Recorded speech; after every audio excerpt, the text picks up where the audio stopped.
With the pleasant morning wishes, we welcome you all back to the 6th March episode of Civilspedia's Daily Current Affairs Analysis, brought to you by Shankar AS Academy. And kindly ensure your subscription to the channel if you haven't subscribed yet. And do hit the bell icon for receiving on-time notification. Pre-storming UPSC Prelims Test Series is about to start its last batch, batch 6 from the 10th March onwards. And it is a regular batch. So aspirants, kindly do register for this test series, which helps you to crack the UPSC prelims of 2026. And here are the list of topics taken for today's discussion. First topic is about the Hyacinth Paper, where the startup in Assam, which converts the invasive plant species of water hyacinth into sustainable paper. And the second topic is about the recently celebrated festival of Dol Jatra and Dola Purnima. And the third topic is about the Iran warship, which has been recently sunk in the Sri Lankan coast by the US submarine. And the fourth topic is about the gaps in the expert panels of National Green Tribunal in a comprehensive manner.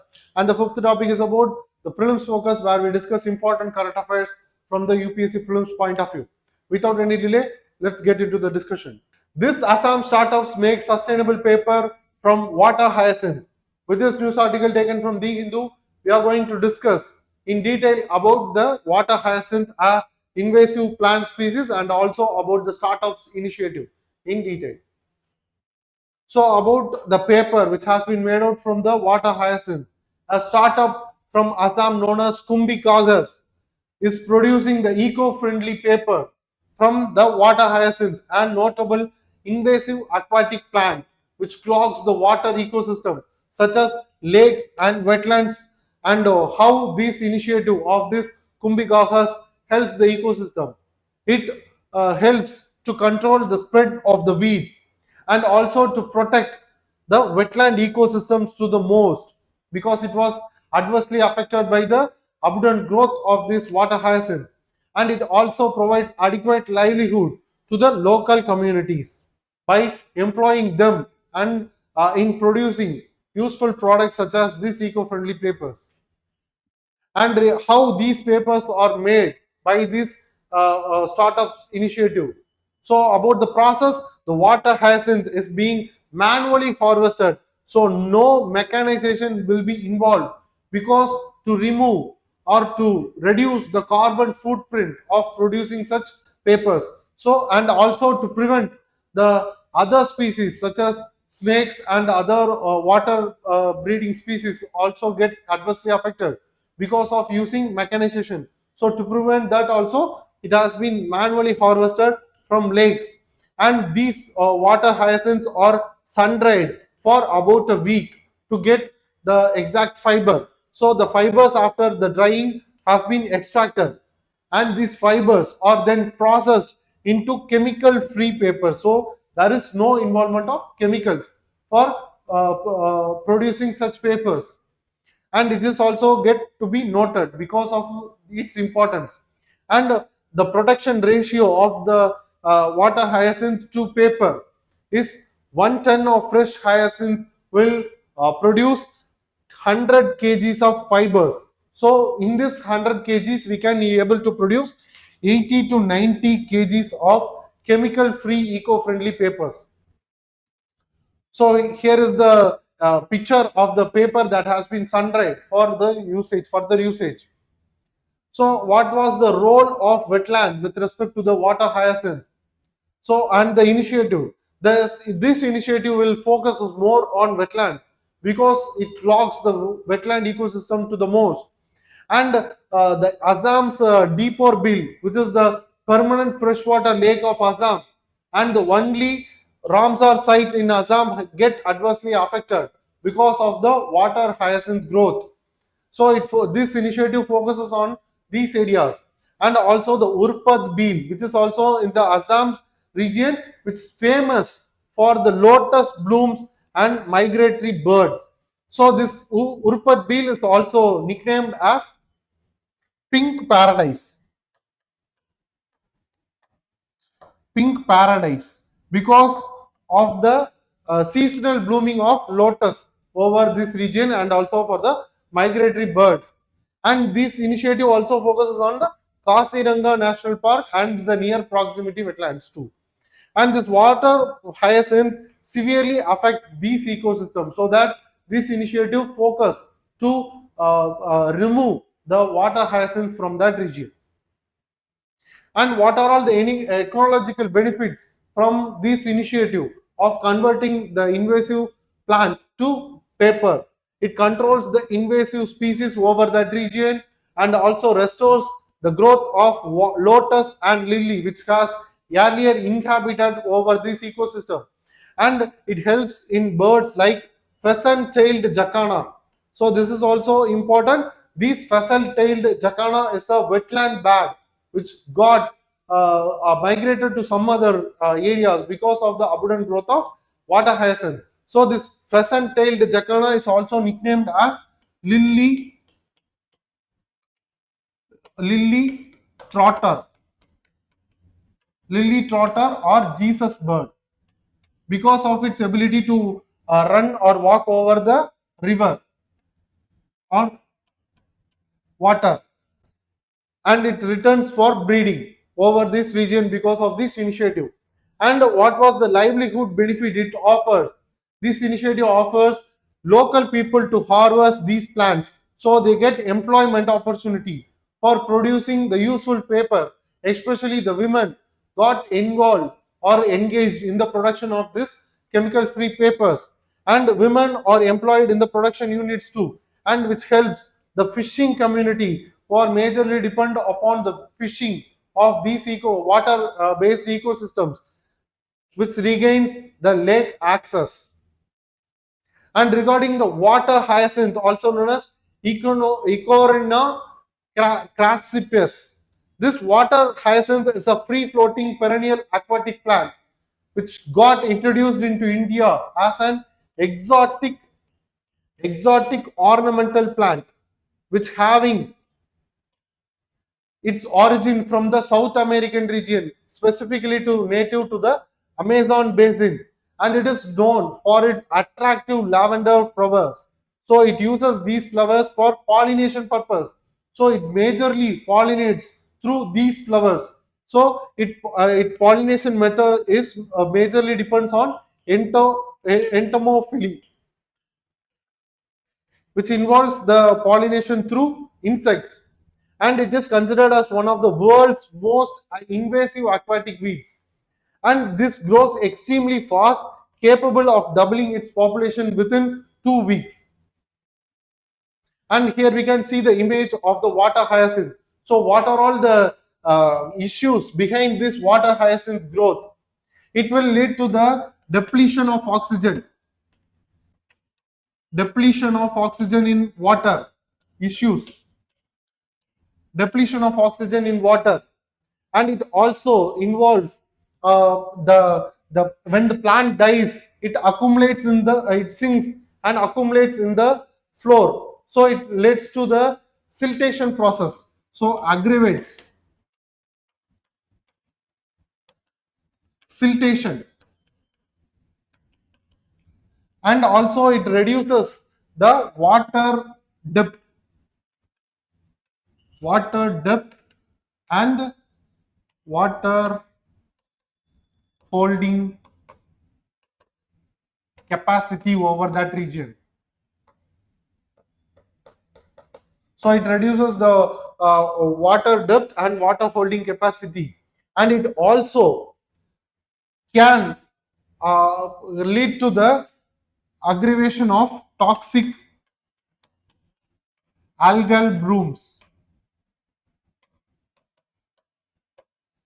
So these are all the issues behind the excessive growth of water hyacinth, and it can also be used in a positive manner. It has also been used in a productive manner, like we have discussed. It can be used in the preparation or the production of eco-friendly papers, and it can also be used as used in phytoremediation measures. Phytoremediation,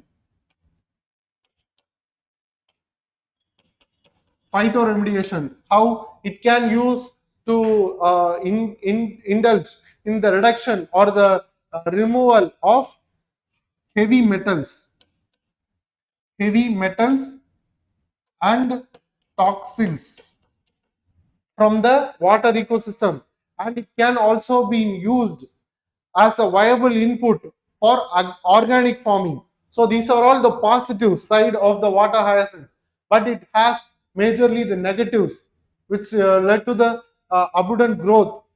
Because of its it depletes water for oxygen and led to toxic algal blooms. So these are all the issues and positives.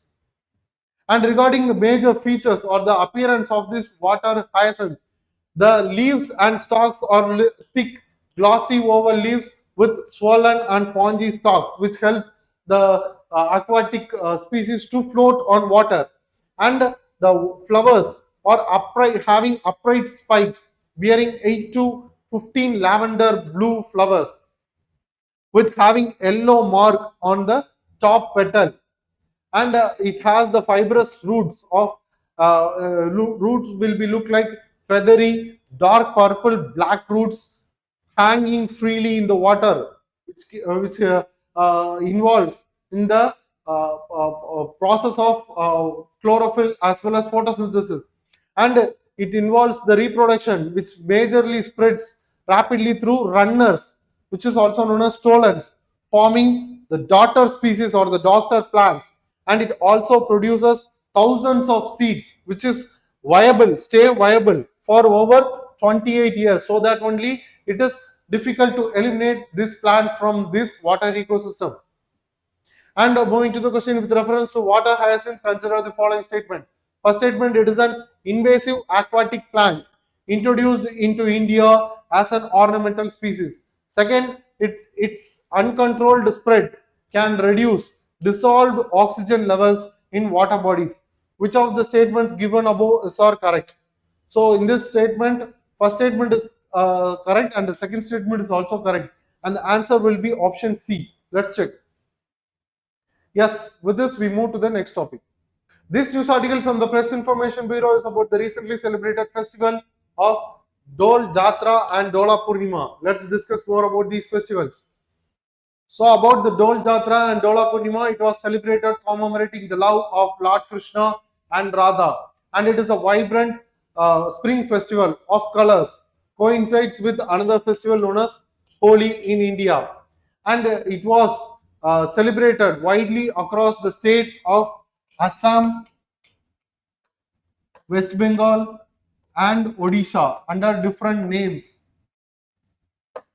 So, what was the major features of these festivals? It is also considered as a swing festival, which involves swings. So, the doles in the name of the festival means swings, where the idols of Radha and Krishna were kept and taken into processions. And this festival is also known as the Festival of Colors. So, it uses a separate type of color known as abir, which involves dried color powder. This abir means a dried color powder, which was applied to the elders as well as to the idols. And this festival marks the birth anniversary of Chaitanya Mahaprabhu. This day marks the birth of Chaitanya Mahaprabhu, a key promoter of the Bhakti movement. So, with regarding this Chaitanya Mahaprabhu, who is the founder of Gaudiya Vaishnavism. Gaudiya Vaishnavism. And he rejected the rigid caste hierarchy and accepted disciples from all backgrounds, including Muslims. So, one such notable disciple is Haridasa Thakura, who is from a Muslim family. So, he also popularized the congregational chanting and dancing, which is known as kirtans. And he also believed that this is the effective path to attain spiritual liberation. And he also composed 8 verses, 8 Sanskrit verses, known as Siksashtakam.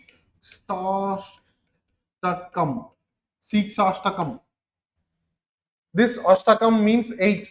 So, 8 Sanskrit verses by the Chaitanya Mahaprabhu was Siksashtakam. So these are all the crucial facts for our prelims. And regarding the celebration of these festivals, Dol Jatra and Dola Purnima, it was famously celebrated in the Shanti Niketan, which was established in the year of 1863 by Debendranath Tagore, who is the father of Rabindranath Tagore, as an ashram. And it was celebrated in the Shanti Niketan as Basanta Utsav, which is the celebration of spring. At the Vishwabharati University, this Vishwabharati University was established by the Rabindranath Tagore. Initially, it was established as a school, but gradually it got attained the stage of university, and it is also considered now as one of the institute of national importance. In Shanti Niketan, with songs of Rabindranath Tagore and students dressed in yellow, known as Basanti. And in Assam, it was known as Dol Utsav. And it was celebrated in Satras, a dance form, and Barbeta region of, and also in the region of Majuli, which is also having environmental importance. And in the Odisha region, it was called Dola Purnima, when the idols of Jagannath, Puri Jagannath, and are placed on the Dola Mantapa.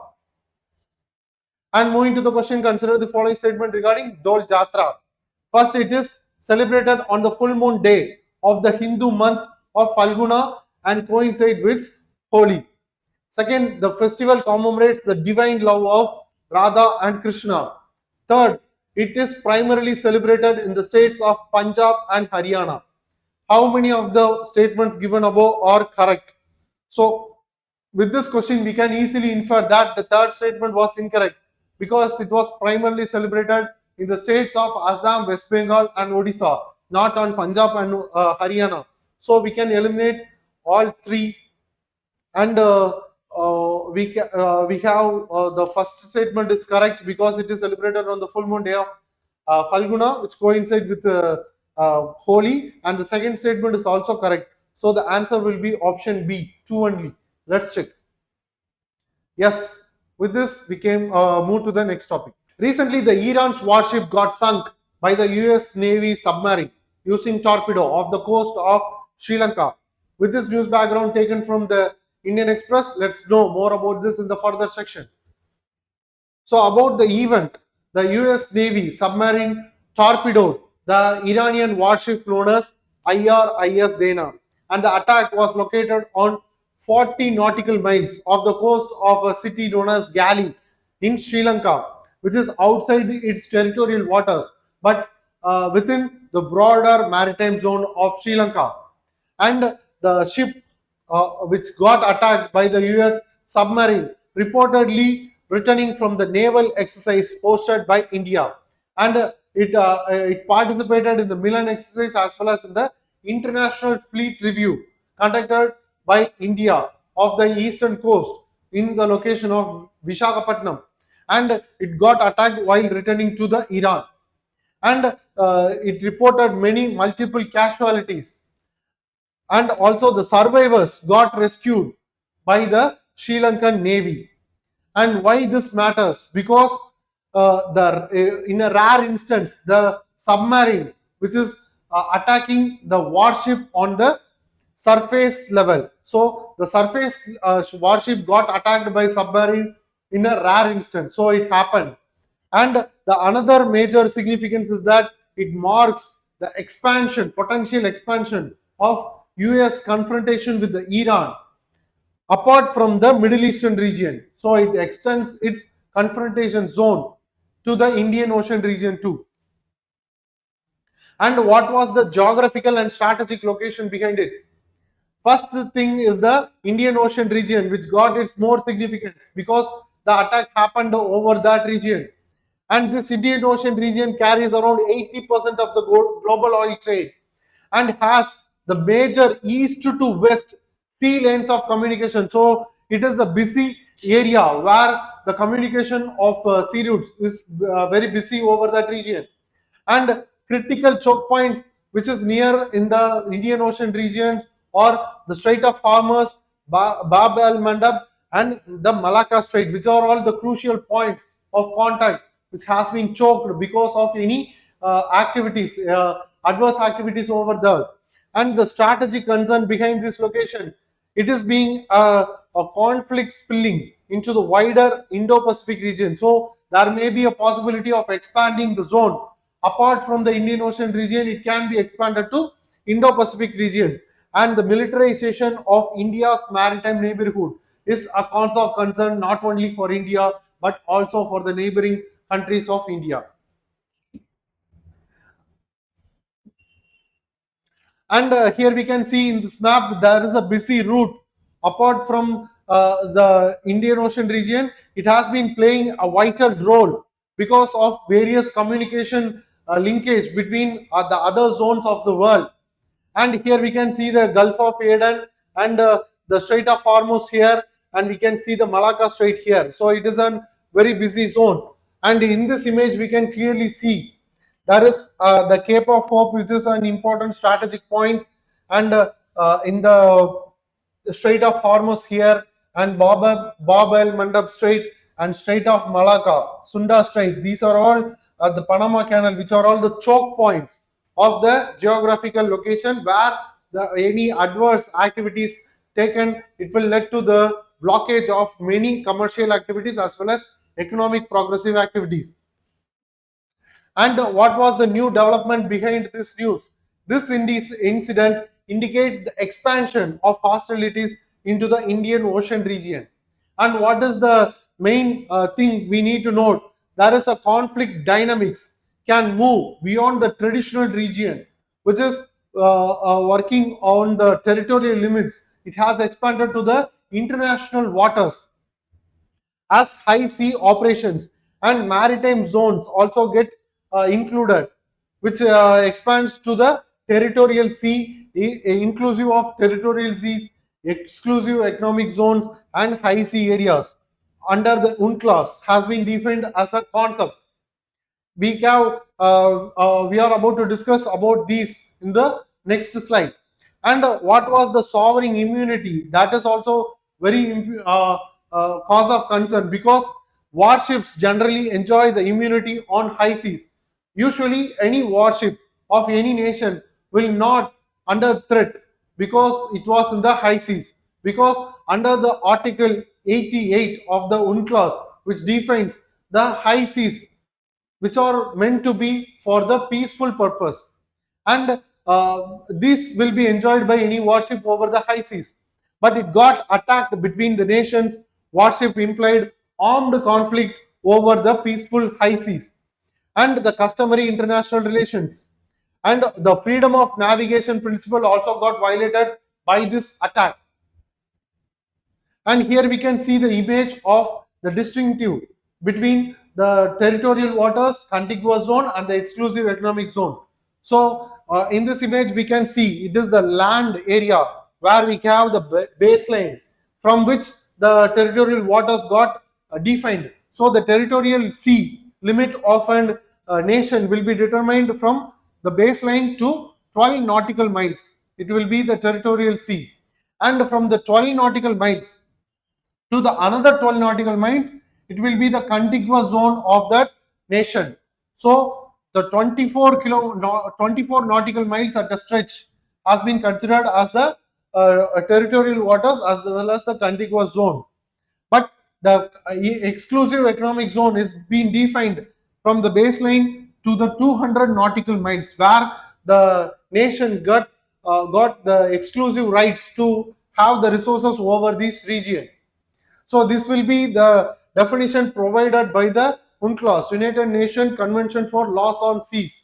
So this got violated by the recent attack of the United States of America submarine. And what was the concern for this region? Indian Ocean got shifted from trade zone to potential conflict zone. So it will not. There is an instability over the zone because of this attack, and there is an unstable situation over that zone has been prevailing, and all the nations around this zone got under the threat of any attack. And the Sri Lanka's strategic role in rescue and diplomacy got the crucial point. And India's balancing act between major nations such as United Nations, between the USA, it is acting as a strategic partner, and Iran, it has a cohesive relation between, because Iran is an energy partner for India, and also the Gulf security dynamics, because India also plays a diplomatic relation between the Gulf countries too at the recent times. And India's framework, which is also relevant at this time, because India's major initiatives such as Sagar, that is security and growth for all in the region, and also the Mahasagar vision of India is also a notable one, and Indo-Pacific vision of India and Indian Ocean Naval Symposium. These are all the major initiatives and also the cause of concern for India towards the relation between other nations. And moving to the question with reference to maritime zone, under the United Nations Convention on the Laws of the Seas, consider the following statement. First statement, the territorial sea extends up to 12 nautical miles from the country's baseline. Second statement, the exclusive economic zone extends up to 200 nautical miles from the baseline. Third statement, all foreign warships require prior permission to pass through the territorial sea of the coastal state. Which of the statements given above are correct?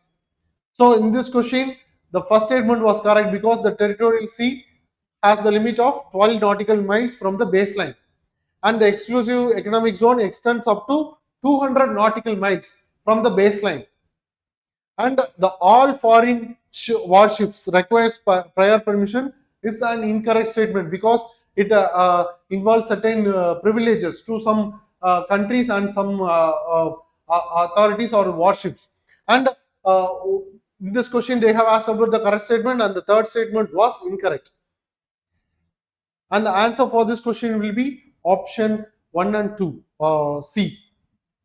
Yes, with this we move to the next topic. Mind the expertise gap in National Green Tribunal. This news article from the Indian Express explains clearly about the gaps that persist in the National Green Tribunal panel for experts and the concern behind it. And it also addresses the question why the gap needs to be filled in properly in a comprehensive way. But before getting into the core discussion, we have to note about the National Green Tribunal, a specialized statutory body established under the National Green Tribunal Act of 2010, which having the purview over the environmental jurisprudence in India. And it was established in a view to provide fast environmental justice and to handle disputes related to environmental protection. And the orders or the directions made out by the National Green Tribunal will be passed only after careful scientific and technical scrutiny. So it ensures scientifically informed decisions. And regarding its composition, it consists of 10 to 20 judicial members and having equal number of expert members having the composition of this National Green Tribunal. And these expert members will provide valuable inputs regarding the scientific and technical part of this environmental justice. So it's time to strike a balance between law and ecology. So it provides justice based on a raised platform with having equal importance to both law and ecology and environment. So regarding its authorities and powers, first we have to note about the jurisdiction it has. The National Green Tribunal will majorly addresses the civil cases. So it has the exclusive purview over the civil cases involving substantial environmental issues under the law provided under the Schedule 1 of the National Green Tribunal Act. So it has been listed 3 laws under the Schedule 1 of the National Green Tribunal Act of 2010. What are all that? Water Prevention and Control of Pollution Act of 1974. It is the first law. And Air Prevention and Control of Pollution Act of 1981. It is the second law. And the Environmental Protection Act of 1986.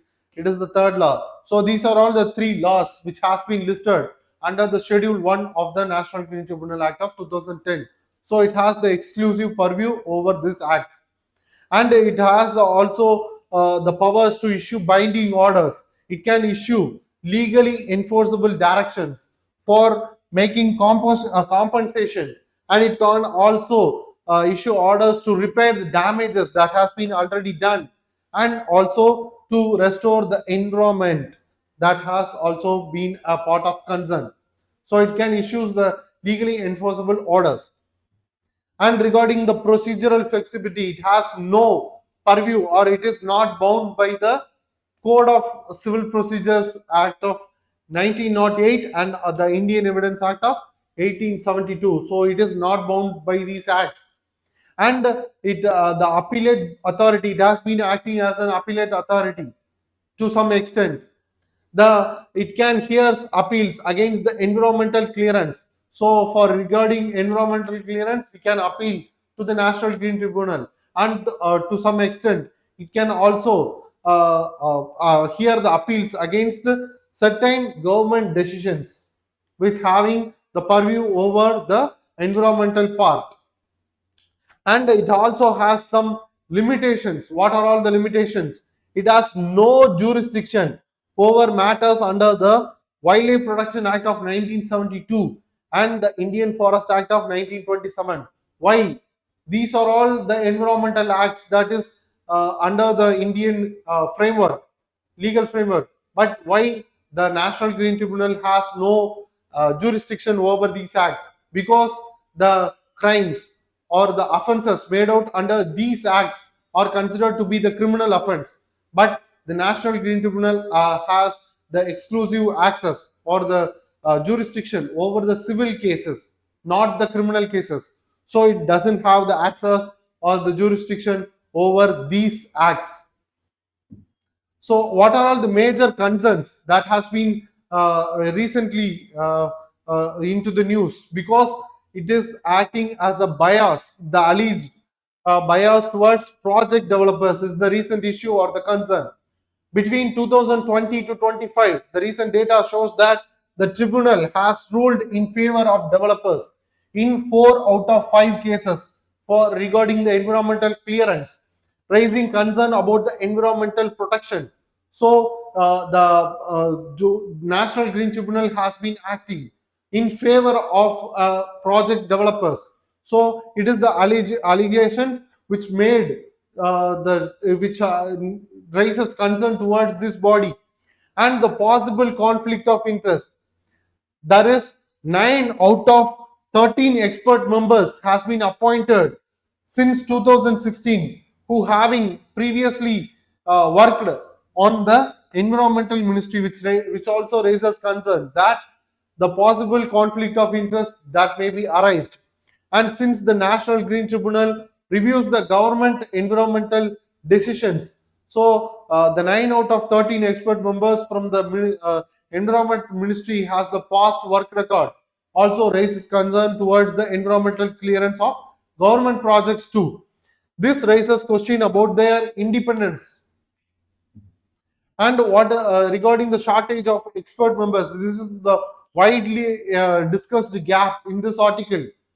Many experts or post in this panel has been remained as an vacant, so it doesn't have the view of the experts.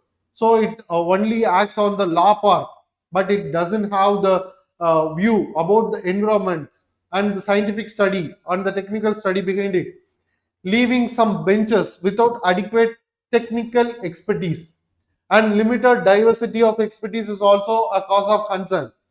Most of the experts come from the Indian Forest Service, whereas modern environmental governance needs diverse approach, such as it needs input from various scientists, engineers, economists, planners, architects, and other activists also, who are all working on the environmental part, and also they have the comprehensive idea over the issue. So what are all the suggested way forwards? Filling the vacant experts positions to plug the gap in the expert panel side, and also recruiting multidisciplinary experts. Not only filling the vacancy, it needs multidisciplinary sectors needs to be covered under the filling of gaps by experts, and ensuring institutional independence is also been a main issue under this National Green Tribunal recent concern, and improving scientific capacity in decision making. So by addressing the gaps of experts, we can easily plug in the gap of scientific capacity in decision making, because it is the cause of concern that has been issued under this article. So moving to the mains practice question, the effectiveness of the National Green Tribunal depends on the integration of legal and scientific expertise. In the context of increasing environmental and climate challenge, examine the issues affecting the functioning of tribunal and suggest measures to strengthen it. And it is a 15 more question. We need to answer within 250 words. Please develop and make answer for this question and post your answers in the comment section. We will evaluate and give the feedback in the comment section itself. With this, we move to the prelims focus. Coming to the Prelims Focus, on the first topic is about the Delhi Pink Saheli Smart Card of 2026. Recently, Delhi government has launched this key initiative which offers free and unlimited bus travel for women and transgender residents of Delhi. And this also ensures convenience, free, safety and eco-friendly modes of transportation for both of them, and also ensures the financial relief for them. And this smart card has the following features. It is a digital smart card with having photo identity and QR code and secure details of the person who are opting it out. And it also offers unlimited free rides on the Delhi Transport Corporation buses as well as the cluster buses. And it can also be used alternatively in the traveling of Delhi metros as a metro card by recharging it or topping it up. And it promotes the independency, safety, convenience and eco-friendly modes of transportation, because majority of the professionals as well as the resident of the Delhi region are opting out for their own individual vehicle, which is majorly functioning on the fossil fuel based transportation, which adds more pollution to that atmosphere over the national capital region, and also clogs the transportation, which adds negative value to the traffic over that region. And by opting out this Saheli card will lead to the decline of the air pollution as well as the traffic over that region, and also supports the eco-friendly modes of transportation, as the majority of the public transport which is available over that region functioning on the electric vehicles, which adds value to the environment. And who are all the eligible to get this card, or available to so they are all eligible to avail for this card? Basically the Delhi residents, both women and transgender individual can opting out for this card. And the minimum age criteria will be 5 years for getting free travel under this Pink Saheli scheme or the initiative. Basically it was, or usually it was identified or considered as 12 years as the minimum criteria to get the mobility card under the National Common Mobility Card initiative or the scheme. But it is considered age 5 to get the free ride on the public transportation buses in Delhi region under this Pink Saheli. And what are all the benefits that can be that are available for the women and transgender person? They can save up to 1,200 to 2,400, which are basically spent up by them for the transportation. And it encourages equality as well as inclusivity of transgender community into this Pink Saheli initiative. And it supports the green initiatives by reducing traffic and pollution, as we discussed earlier. And moving to the next topic is about the global pesticide toxicity. It considers the total applied toxicity. Considering the top contributors of this total applied toxicity, China, Brazil, USA and India together accounts for around 70% of the total applied toxicity, which implies that the more number of toxicity has been used as a pesticide, as well as also in the insecticides. And the study scope around 2013 to 19 reveals that more than 600 plus pesticides across the 65 countries will reveal this number. And the trend which applied toxicity has been in a constant increasing trend, and especially for 20 widely used agricultural pesticides, it is in more numbers.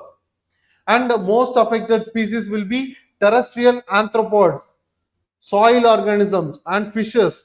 These fishes are majorly affected by the seepage caused from the agricultural field, which eventually led to the affection of this getting adversely affected by this fish organisms.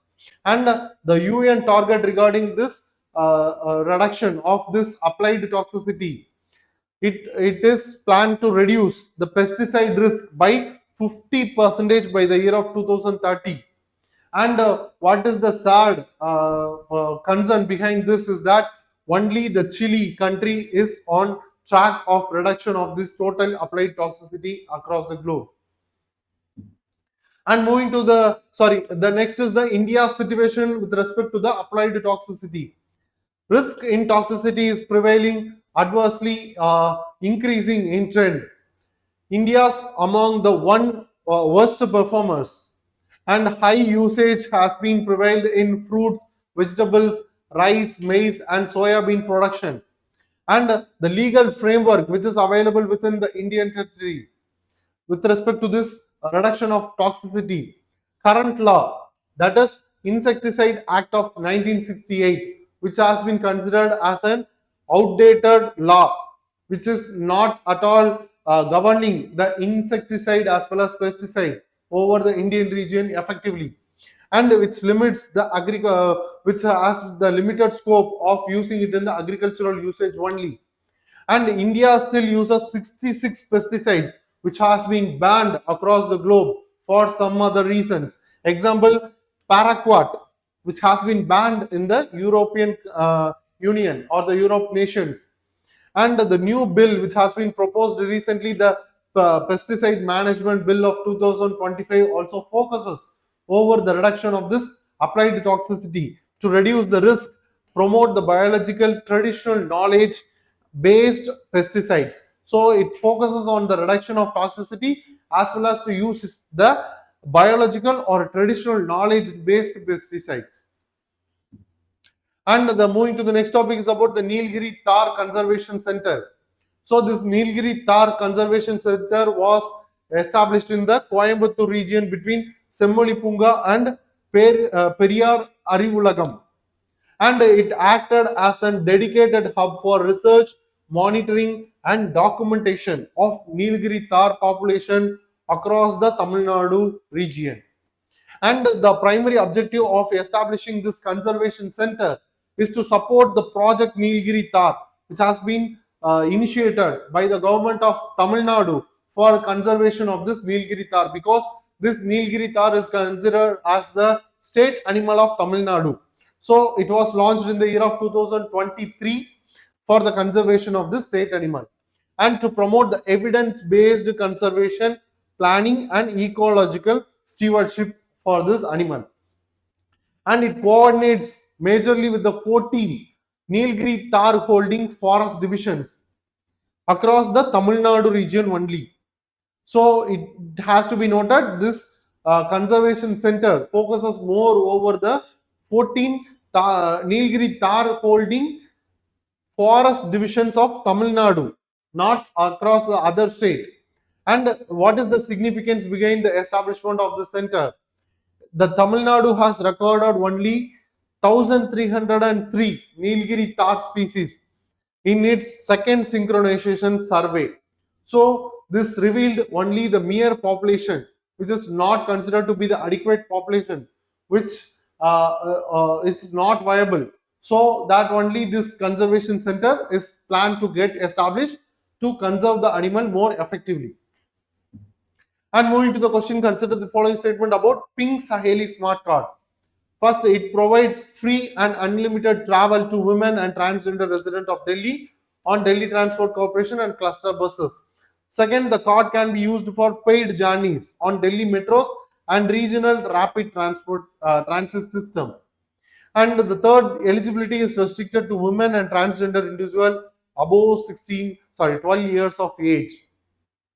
Which of the statements are correct? And in this question, all the statements are correct, because it has been mentioned here the women and transgender individuals above the 12 years of age are eligible, because only the 12 years of age can be eligible to get the card of National Common Mobility Card under the National Card Mobility Card.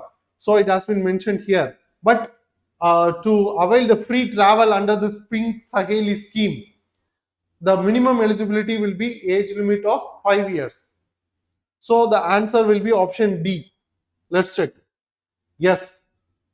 With this, we came to the conclusion of this video. Hope you guys like the video. Please share your positive comments and suggestions in the comment section given below, and share the video to your friends. Don't forget to hit the subscribe button and bell icon for receiving on-time notification. Thank you for watching us. Have a great day.